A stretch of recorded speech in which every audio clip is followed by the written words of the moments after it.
அரசின் கொள்ளா அவர்களால் வெளியிடப்படுகிறது.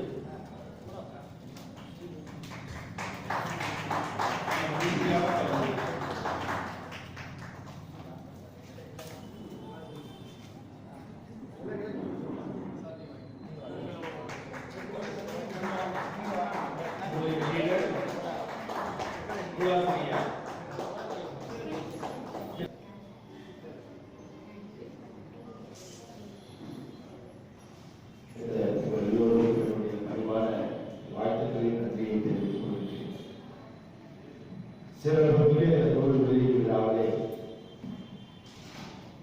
தலைவனாக நடந்து கொண்டிருக்கக்கூடிய இந்த விழாவுடைய கல்வியான தலைவர் தமிழ் பாவனை முனைவர்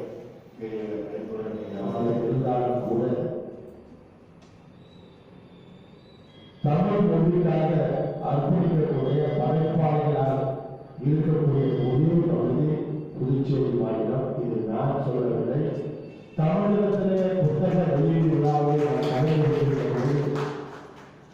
அங்கே உரையாற்றின ஒரு ஆய்வு கலைஞர் புதுச்சேரி மாநிலத்திலிருந்து நீங்கள் வந்திருக்கிறீர்கள். தமிழகம் என்பது 7,50,00,000 மக்கள் தொகையை தாண்டியிருந்தாலும் கூட புதுச்சேரி மாநிலத்தில் இருக்கக்கூடிய படைப்பாளர்களுக்கு நிகராக எங்களால் வர முடியவில்லை என்ற ஒரு பெருமைக்குரிய செய்தியை அறிவித்தார். அந்த சிறப்பை இந்த அளவில் மதியப்பட்டவர்கள் செய்து கொண்டிருக்கிறார்கள் என்பதை பெருமையோடு நினைவுகூட கடமைப்பட்டிருக்கிறேன். எதற்காக என்று சொன்னால்,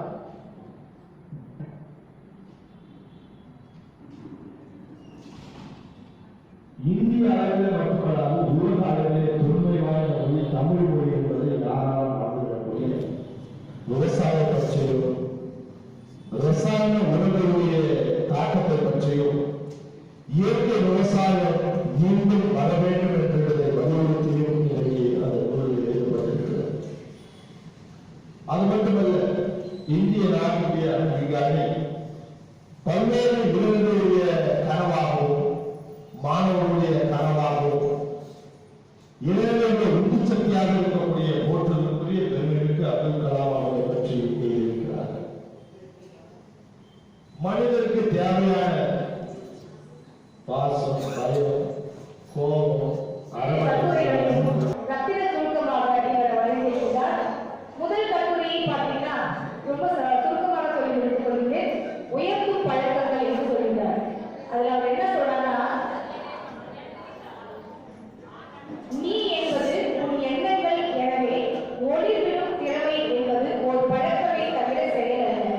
சாக்ரட்டிஸ் கூறியது போல உண்மையை நீ அறிவாய் அப்படின்னு சொல்றாரு. நம்மை நாமே அறிந்து கொண்டால்தான் நமக்குள் இருப்பதை நாம் தெரிய முடியும். திருமூலர் சொல்வார், தன்னை அறிந்திரி தனக்கு ஒரு கேடில்லை, தன்னை அறியாமல் தானே தெரிகின்றார், தன்னை அறியும் அறிவை அறிந்தது தன்னை அறிவித்து தான் இருந்தானே. அதுபோல ஒவ்வொருவரும் நம்மை நாமே அறியும். சிவவாக்கிய சொன்ன மாதிரி என்னுடைய பெருமை அடைகின்றோம். பிறப்பினால் எதற்கும் பெருமை வராதப்பா, சிறப்பு வேண்டுமே நல்ல செய்ய வேண்டும் அப்பா என்னும் கவிகளின் வரிகளுக்கு இலக்கணமான நிகழ்வும் மாண்புமிகு அமைச்சர் அவர்களுக்கு வரவேற்பு வருவதை பெருமை அடைகின்றேன்.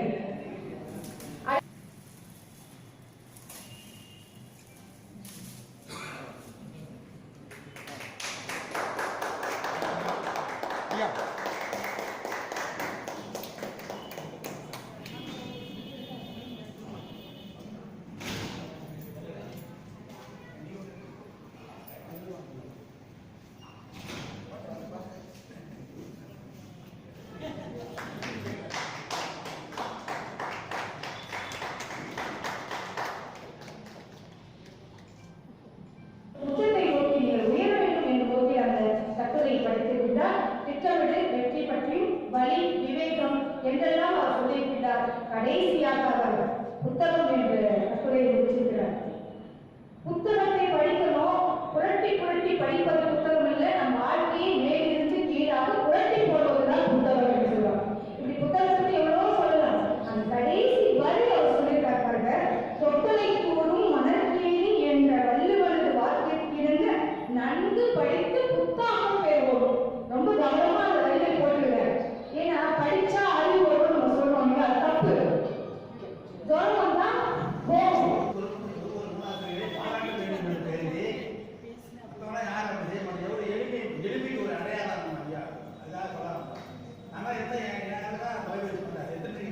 7 மணிக்கு வாங்கன்னு சொன்னாங்க. அதோட இருந்த ஒரு லீடர்ஷிப் கூட வேணும் என்று கரெக்டாக பல்வேறு லீடர்ஷிப் தான் வராங்க பாருங்க. அதில் அந்த பண்புகளை நான் பார்க்கும்போது எளிமையான மனிதர் மனசில் என்ன பண்ணுறது அப்படியே நிறைய பேசுவார். அவர் ஊரில் பட்டிமன்றம் தான் நான் தான் நடுவர் அவராக அதிக நாளை காலையில் நிறைய முகூர்த்தம் இருக்கிறது. 100 வீடுகள் வந்து முகூர்த்த நாளாக பார்த்து 100 வீடு இருந்தாங்கன்னா உறவினர்களும் வருவாங்க, நண்பர்களும் வருவாங்க, தமிழ்குள்ளவர்களும் வருவாங்க. ஏன்னு சொன்னாங்க 6 மணிக்கா போயிட்டு ஒரு 7 வேலைக்கு எடுத்துட்டு திருமணத்துக்கு செல்ல வேண்டும் என்று கேட்டு கொண்டிருந்தேன்.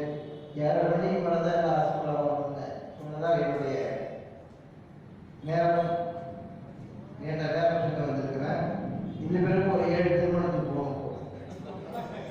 நாளைக்கு ஒரு காலனி இருக்குது, பாலனி இருக்குது. இருந்தாலும் ஒரு ஏதிக்கின்ற நூலை வெற்றி சொல்லணும்னா அந்த சமூகம் 2 சமூக பேராசிரியர்கள் சிறப்பாக தன்னுடைய நூல்கள் இதெல்லாம் பேசியிருக்கிறாங்க. நான் கேட்டேன், இந்த நூல் தயார் பண்ணீங்களா, அது உள்ள அர்த்தம் என்னன்னு கேட்டேன். அது ஒன்றொன்றும் சொல்லுகின்ற போது ஒரு மனிதன் வாழ்வதற்கு என்னென்ன தேவை என்பது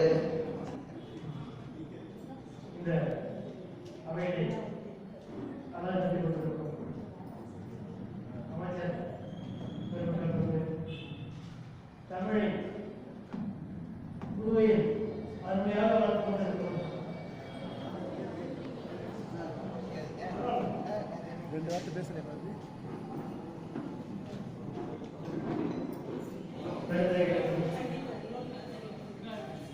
இந்த நூல் வெளியீட்டு விழாவை வெகு சிறப்பாக இன்னைக்கு அலங்கரித்துக் கொண்டிருக்கிறோம். நிர்வாக குழந்தைகளுக்கும்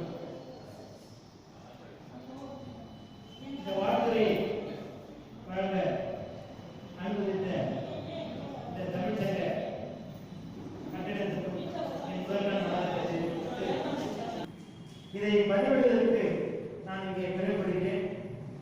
மேலும் ஐயா எப்படி படித்தார், என்னென்ன சிறப்புகள் இருந்தார் என்று அம்மையாளர்களும் நமக்கு தகவல் சார்ந்திருக்கக்கூடிய ஐயா அவர்களும் பதிவிட்டார்கள். தமிழில் ரொம்ப ஆர்வம் அதிகம். இது வந்து என்னுடைய 2வது பேசியிருக்க. நான் மாணவனாக இருக்கும்போது இந்த அவையை பேசியிருக்கிறேன். மேலும் ஐயா பற்றி சொல்ல வேண்டும் என்றால் நாலடியார் போல பேசுவார். அது எடுத்துக்காட்டாக இந்த புத்தகத்தை நான் இன்னும் படிக்கவில்லை. ஆனால் அந்த நாலடியார் போன்ற அந்த 4 அடியில இருக்கக்கூடிய அர்த்தங்கள் அறிந்து பதிக்கப்பட்டிருந்து அம்மையாளர்களும் அப்பாவர்களும் மிக அருமையாக பதிவு செய்தார்கள். அம்மாவின் அம்மா இந்த புத்தகங்களை எல்லாம் அவர் வந்து பதிவிடும் போது அவருடைய நண்பனாக நான் பெருமையோடு சொல்லிக்கொள்ள ஆசைப்படுகிறேன். அவர் வந்து சொல்லவா சொன்னார், நான் ஒரு இன்னும் பாம்பே போகிறதா இருந்தேன். ஆக்சுவலா என்னுடைய நண்பருக்காக அதை நான் விலகிவிட்டு நான் இந்த நேரத்தில் இங்கு வந்தேன் என்பதை நான் மிகவும் பெருமைப்படுகிறேன். அது மட்டுமல்லாமல் இன்று ஒரு மிக சிறந்த நாளாக என் வாழ்நாளில் நான் கருதுவது என்னுடைய நண்பரின் இந்த புத்தக பதிப்பீடு மட்டுமல்லாமல் இன்று என் அன்னையின் நினைவு தினம்.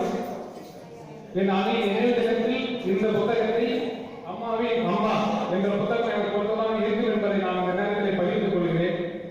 என் அம்மாவின் நினைவாக நான் சில பேருக்கு அவங்களுக்கு வணக்கத்தை குறிப்பிட்டுக் கொள்கிறேன். நானும் கருதி மிக புரிமையாக வார்த்தைகளை சொல்லி முடிக்கலாம் என்று நினைக்கிறேன்.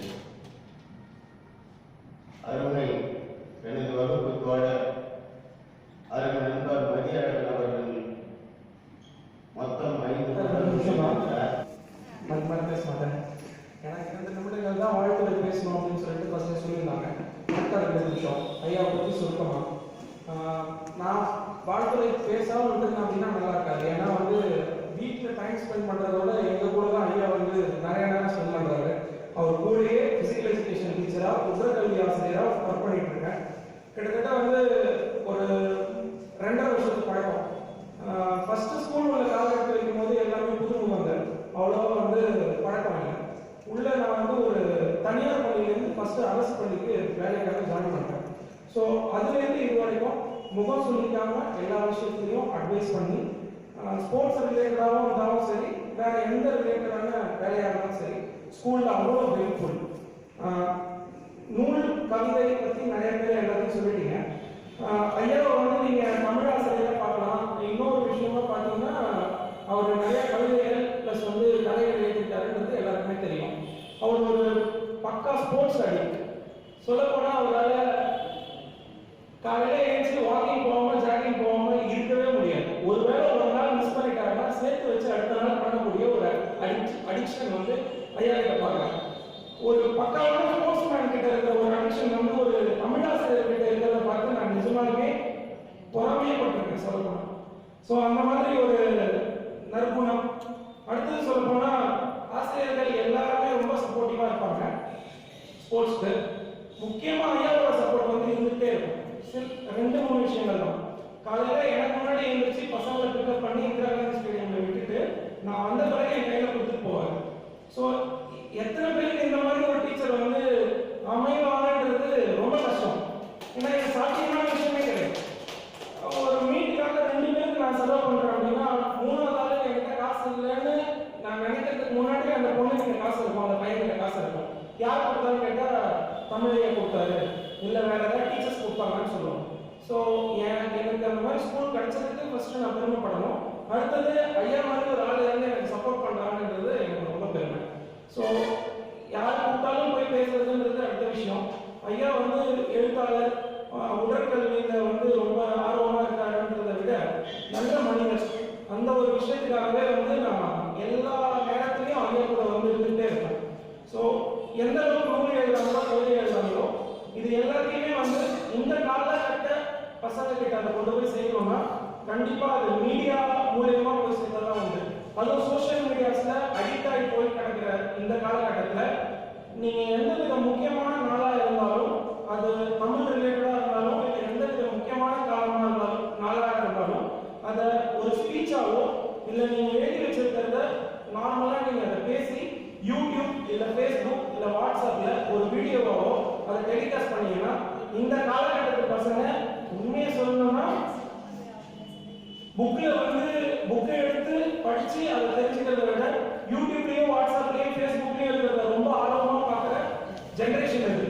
ஸோ எந்த வித நல்ல விஷயத்தையும் நீங்கள் யூடியூப்லேயும் வாட்ஸ்அப்லேயும் ஃபேஸ்புக்லேயும் பதிவிட்டீங்கன்னா மோசமான விஷயங்களை ஷேர் பண்ணக்கூடிய தலைமுறையில் இருக்கிறோம். இந்த விஷயங்கள் இன்னும் அதிகமாக பகிரும். இந்த சமுதாய மாணவர்கள்கிட்ட சீக்கிரமாக ரீச் ஆகும்னு கேட்டுக்கொள்கிறேன். நன்றி. மாணவர்களும் நேரம் கருதி என்னுடைய உரையை சுருக்கமாக வருகிறேன்.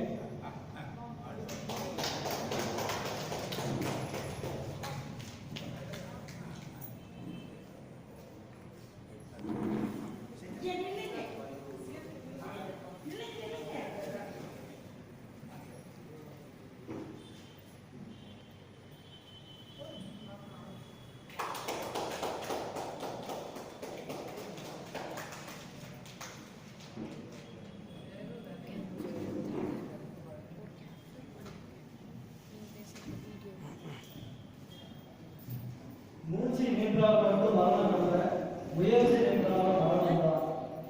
போராடும் வரை வீண் முயற்சி செய்யப்பார்கள், வென்ற பின்பு விடாமுயற்சி செய்யப்பார்கள். பெடல் காஸ்டாவுடைய அசைக்க முடியாத செய்து இந்த வேலைக்கு அமர்ந்திருக்கும் என்னுடைய அருமை தமிழ் அறிஞர்களுக்கு எனது மனமான பாராட்டுகளை தெரிவித்துக் கொள்கிறேன். இந்த வேலைக்கு மிக அருமையான முறையில் படிக்கும் வேலையும் தேர்வு எழுதும் வேலையும் மிக சிறப்பாக வரவேற்புரிய நிகழ்வு அவர்களுக்கு என்னுடைய மனமார்ந்த பாராட்டுகளை தெரிவித்துக் கொள்கிறேன். தலைமுறையாகிய எங்களூர் ஐயா வேலூர் ஐயா அவர்களுக்கு எங்களுடைய மனமார்ந்த நன்றி. என்னுடைய அண்ணன் அக்காவுக்கு அவர் தமிழாசிரியர்.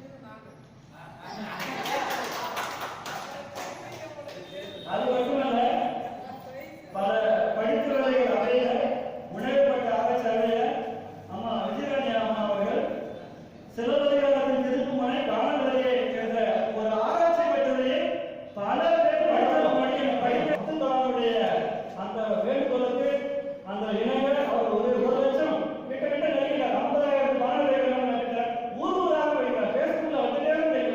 இதை பார்க்கும்போது சந்தோஷமா இருக்குது. என் ஊர்ல வந்து இப்படி பண்ணியிருக்காரு. அதற்கு சமூக சேவை நிறைய விழாக்கள் இதெல்லாம் எங்களுக்கு ரொம்ப சந்தோஷமா இருக்குது. இந்த முகநூல் மட்டும் என்னன்னா நாங்கெல்லாம் எங்கேயோ சந்திக்கையே தான் போயிருக்கோம். ஆனா இந்த முகநூல் மூலமா ஊர்காரங்க எல்லாம் சந்திச்சிருக்கிறோம். அது மட்டும் இல்ல இந்த நிகழ்ச்சியில 3 தமிழாசிரியர்கள் வந்தாங்க. நான் ஒரு 200 தமிழாசிரியர்களை அழைச்சிருக்கேன். 3 தமிழாசிரியர்கள் இந்த ராமலிங்கம், ஒன்று பூர்வலி பெருமாள், ஒன்று நாடு. ஒரு காலத்துல ஒரு தமிழாசிரியர்கள் வரல. என்ன காரணம் எனக்கு தெரியல. அவங்க போய் முகநூலை கொடுத்தோம், வாசனை கொடுத்தோம், நேரத்தை கொடுத்தோம், தமிழ் மேல இருக்கிற ஆர்வமா என்ன காரணம் சொல்ல. மிக அருமையாக இந்த விழாவுக்கு வந்து பூங்குழலி பெருமாள் கவிதை நிலையம் பாடல் நிலையம் மிக அழகாக சித்திரமாக அருமையாக தன்னுடைய திறனாய்வு செய்திருக்கிறார். அதில் திறனாய்வு செய்திருக்கிற பாரதி சிவா அவர்களுக்கும் என்னுடைய மனமார்ந்த நன்றி தெரிவித்துக் கொள்கிறேன். அடுத்ததாக நன்றியை கூறுவர்கள் என்னுடைய மாணவர் ஆச்சரியாக படித்து இன்னைக்கு பொறியியல் படித்து ஒரு நல்ல நிலை வேலையில் இருக்கிறார். இருந்தாலும் முகநூல்ல தினமும் ஒரு கவிதை இருக்கிறார். அவருக்கு என்னுடைய சார்பாக அவர் மேலும் வளர அவரை பாராட்டுகிறேன். இந்த விழாவிற்கு வருகை தந்த உங்கள் அத்தனை உள்ளங்களுக்கும் என் நன்றி மலர்களை எனக்கு காணிக்கையாக்குகிறேன். என்னுடைய நன்றி மலர்களை உங்கள் பாதங்களை காணிக்கையாக விரும்புகிறேன். நன்றி. நன்றியை வழங்க திரு வசந்த் அவர்களை அன்போடு அழைக்கிறேன்.